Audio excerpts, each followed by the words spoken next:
welcome back. So we're continuing working on the Raspberry Pi Pico Temperature probe module, where we have a DS1820 module connected to a Raspberry Pi Pico that also displays the temperature on 8-segment displays. So where are we currently with this project? So here you can see that the Raspberry Pi Pico, which sits here, is connected to the temperature sensor, and power, the clock signal, and ground is connected to the sockets for the 74HC595s, and we have the resistors connected to a variable resistor, the current limiting resistors for the temperature probe modules.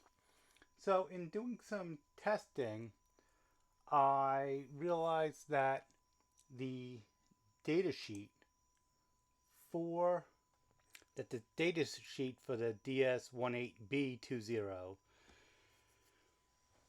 was, I had wired incorrectly. I had assumed that this was a top-down view instead of bottom-up view. And when I tried to test it, it didn't work. So I had to go through and figure out why.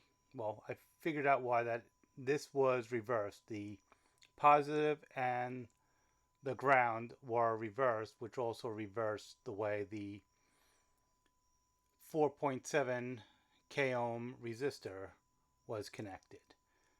So what I ended up doing was reversing the power and the ground, and since the power was all connected, I pulled it from the other side or through the sockets.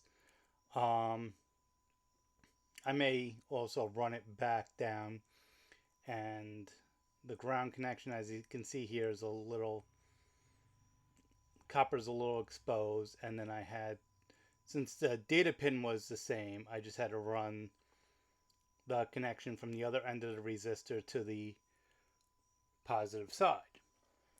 So what to do from here? From here, we can go ahead and connect the module to my Raspberry Pi. And to do that is simple. I am going to hold down the boot select button while connecting the USB cable. Now, I've mentioned this in the past. I don't like disconnecting and reconnecting the USB cable, so I do use a small jumper cable that is micro USB on one side and regular USB-A on the other side. So I'm going to hold down the boot select and connect the wire and disconnect it.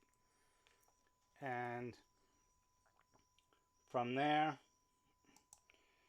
going to go ahead and check to see if the device mounted. And we'll look, and we'll use the media USB 1, and that is the connection. The USB 0 is from a previous test. And what I'm going to be using is from the temperature probe module that I've done in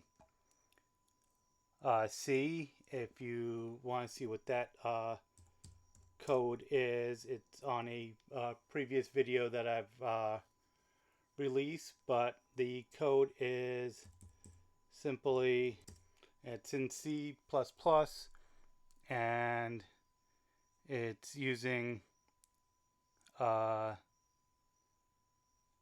C standard out, the picolib, and the GPIO hardware. This is where I got the information for the one wire protocol, and it's just going to run through and get the temperature. So we're going to copy that file, the UF2 file, to the media USB 1 file. And once we do that, we should be able to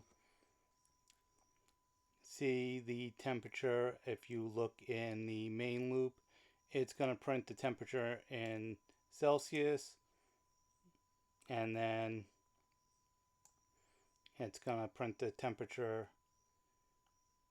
in Fahrenheit. So we're going to just go through, and it's about a 1 second delay each time.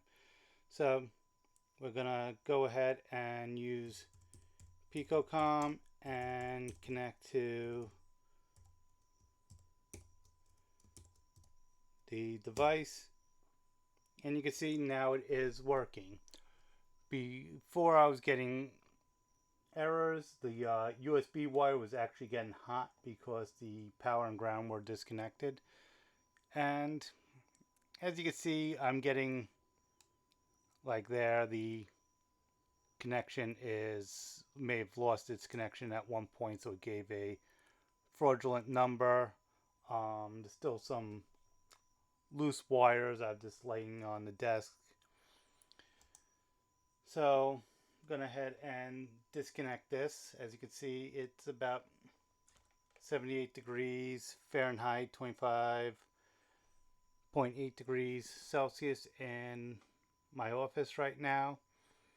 So what's next? So what I will be doing is connecting the rest of the wiring so we can go ahead and connect the 8-segment display. Once I get the wiring done and I can verify that it is working, I'm going to continue with the C++ code, and then we'll go from there. So go ahead and subscribe if you want to see the continuation of this project. If you've missed any, go ahead and take a look. There is a playlist that should be on your screen now. If you have any questions, leave them in comments, and you have a great day.